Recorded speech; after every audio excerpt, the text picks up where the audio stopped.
तो एपिसोड की स्टार्टिंग में आओबा कहती है दरअसल पीचेस की वजह से ही हम ऐसे दिखते हैं। तो यूकी कहता है मैं पूरी कहानी जानना चाहता हूँ। तभी नाओन आकर कहती है अच्छा होगा अगर हम मेरी कहानी से शुरू करें। फिर आओबा कहती है क्या तुम्हें यकीन है वो याद तुम्हारे लिए काफी दर्दनाक है। तो नाओन कहती है उसे सच जानने की जरूरत है। फिर वो यूकी से कहती है जैसे कि तुमने सोच ही लिया होगा मैं मॉडलिंग इंडस्ट्री में काम करती थी, लेकिन एक दिन मैं माटो मिशअप में फंस गई। मैंने उस समय तक पीच नहीं खाया था। सुंदरता के प्यार की वजह से मैंने सोचा अगर मैं उम्र बढ़ने के बाद इसे खाऊंगी तो शायद मुझे एक रीजनरेशन एबिलिटी मिल जाएगी, यानी कि शायद मैं फिर से जवान हो पाऊंगी। लेकिन उस समय मैं चुनने की हालत में नहीं थी। जिसके बाद नाओन एक माटो पीच को खाती है और कहती है फिर पीच की पावर बेकाबू हो गई और मैं वहीं पर बेहोश हो गई थी। पर जब मैं जागी मैं एक अंधेरे कमरे में थी और एक डरावनी बुढ़िया वहाँ बैठी थी जो बस मुझे घूर रही थी। मुझे हैरान देखकर उसने मुझे सब कुछ समझाया। मैं ओनमियो ब्यूरो में थी, एक रिसर्च फैसिलिटी जहाँ शूकी पर रिसर्च की जाती है, और मुझे उस औरत की बाकी बातें समझ में नहीं आई। लेकिन शूकी पर रिसर्च करने वाली फैसिलिटी में मैं क्या कर रही थी। तो वो अपने हाथ को देखकर कहती है नहीं, मेरा सुंदर शरीर। फिर वो बुढ़िया कहती है ऐसे हाथ से इंसानी दुनिया में नहीं होते। एक थ्योरी है कि ये माटो के मायाजमा की वजह से हुआ है, लेकिन अभी हमें और रिसर्च की जरूरत है। जिसे सुनकर नाओन चिल्लाती है और वो बुढ़िया आगे कहती है इसलिए तुम एक जरूरी सब्जेक्ट हो और हम चाहते हैं कि तुम हमारे एक्सपेरिमेंट्स में मदद करो। जिसे सुनकर नाओन कहती है बिल्कुल नहीं, मुझे ठीक करो, मुझे पहले की तरह सुंदर करो। तो वो बुढ़िया कहती है जैसे जैसे हमारी रिसर्च आगे बढ़ेगी हम तुम्हें ठीक करने का तरीका भी जरूर खोज लेंगे। तो प्लीज तब तक इंसानियत की भलाई के लिए हमारा साथ दो, हम तुम्हारे शुक्रगुजार होंगे। फिर प्रेजेंट टाइम वाली नाओन कहती है उन्होंने मेरे शरीर पर एक्सपेरिमेंट्स किए, उन्होंने मुझे गिनी पिग की तरह इस्तेमाल किया। जिसे सुनकर यूकी कहता है ऐसा नहीं हो सकता। फिर नाओन कहती है लेकिन इसका फायदा भी था, मुझे चीजों के आर पार होने की मेरी एबिलिटी के बारे में भी पता चला। मैंने सही समय का इंतजार किया और अपने दोस्तों के साथ भाग गई और उसे देखकर यूकी को भी शौक लगता है। फिर कोको कहती है सभी लोग अलग अलग तरीके से भागे लेकिन हमारी कहानियां एक ही हैं। जब मैंने उसकी चोटों को देखा तो मैं बहुत गुस्से में थी। तभी यूकी कहता है रुको आप भी दीदी। तो आओबा कहती है बस उस पार तक कि मैंने माटो पीच खाया और ये बेकाबू हो गया। मेरे लिए वो दर्द बहुत ही भयानक था। मैंने ये जगह ढूंढी और कई सालों तक मैं अपनी इंसानियत को बचाने के लिए लड़ती रही। जब मैंने सब कुछ काबू में कर लिया था तब मैं इन लोगों से मिली। तो यूकी कहता है ये बहुत ही मुश्किल रहा होगा। फिर आओबा कहती है क्या तुम समझ गए मैं तुम्हें क्यों बचाना चाहती थी, माटो का एक डार्क साइड भी है। फिर यूकी कहता है ये बहुत बुरा है, हमें लोगों को बताना होगा। तो आओबा कहती है बेकार है, ओनमियो ब्यूरो इंस्टीट्यूट ये मानता है कि माटो का वजूद देश की भलाई के लिए है। और नाओन कहती है वो हमें चुप करवाने के लिए उनके एबिलिटीज और पॉलिटिकल पावर का यूज करेंगे। और इसका सबूत ये है कि हमसे मिलने से पहले तक तुम भी इसके बारे में कुछ भी नहीं जानते थे, है ना। फिर कोको कहती है इसलिए हमें भी अग्रेसिव होना होगा। हम ओनमियो ब्यूरो पर हमला करेंगे और उसे तबाह कर देंगे। फिर हमारी तरह जो लोग खतरे में हैं उन्हें बचाएंगे, है ना साथियों। तो ये वहाँ पर उनके शूकीस आते हैं। फिर कोको कहती है ये कुमा डोजी है और नाओन कहती है आकुरा। फिर वहां पर यूनिकॉर्न आता है जिसे देखकर यूकी भी डर सा जाता है और आओबा कहती है मैं इसे किडो मारो कहती हूँ।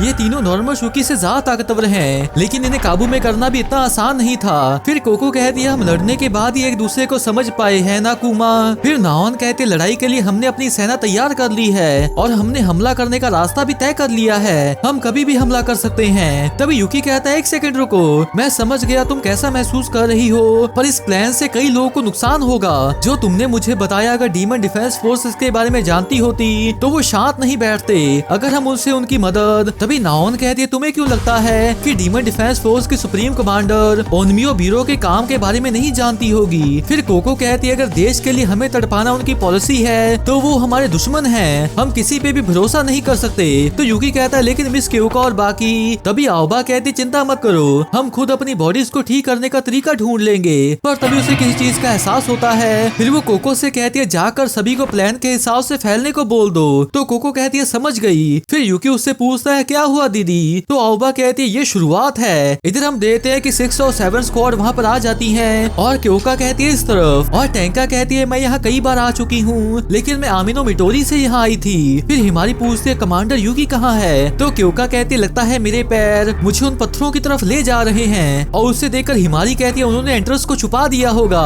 और क्योका कहती है मुझे लगता है जिन ह्यूमनॉइड शूकीस ने यूकी को किडनैप किया है उन्होंने जरूर अंदर अपना घर बनाया है। टैंका हम अंदर जा। तभी टेंका कहती है मैं पहली बार ऐसा महसूस कर रही हूँ कि बॉयफ्रेंड के चोरी होने पर कैसा लगता है, जिसे सुनकर शूशु भी अजीब सा चेहरा कर लेती है। इसके बाद क्योका कहती है जब शूशु गुफा के एंट्रेंस को खोलेगी तो हम जल्दी से अंदर जाएंगे। यूकी को बचाना हमारी सबसे मेन प्रायोरिटी है, मुमकिन हो तो लड़ने से बचना। फिर याचियो पूछती है और अगर ह्यूमनॉइड्स दखल देने की कोशिश करें तो क्योका कहती है फिर सुप्रीम कमांडर्स के ऑर्डर्स को फॉलो करना और उनसे बातचीत के बारे में पूछना। अगर वो राजी नहीं हुए तो लड़ाई होना तय है। जिसके बाद शूशु से तोड़ने के लिए तैयार होने लगती है, पर तभी उनके आसपास बहुत से शूकीस आ जाते हैं और याचियो कहती है इसे मुझ पर छोड़ दो, गोल्डन आवर 5 सेकंड्स के लिए फ्रीज।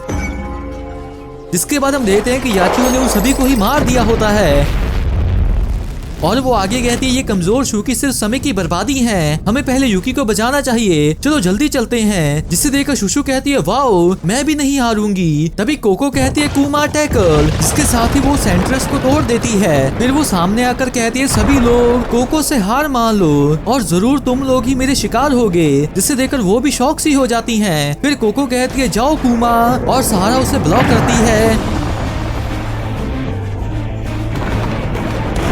और फिर कुमा को उठाकर ऊपर फेंक देती है, लेकिन कुमा लैंड हो ही जाता है। फिर सहारा कहती है हम इसे संभाल लेंगे, तो क्योका शुक्रिया कहकर वहाँ से चली जाती है। फिर शूशु कहती है मैं तुम्हें कमांडर के रास्ते में नहीं आने दूंगी, जिससे कोको भी गुस्से में आ जाती है। इधर वो सभी अंदर आती हैं और हिमारी कहती है तो ये एक माटो गुफा है। तो क्योका कहती है माटो के सेंटर में हमारी एक्सप्लोरिंग टीम से देखी गई केव सिस्टम से ये बहुत ही अलग है। फिर याचियो कहती है ये छोटी है और यहाँ पीछे भी नहीं है। और टेंका पूछती है क्या हमें और अंदर टेलीपोर्ट होना चाहिए।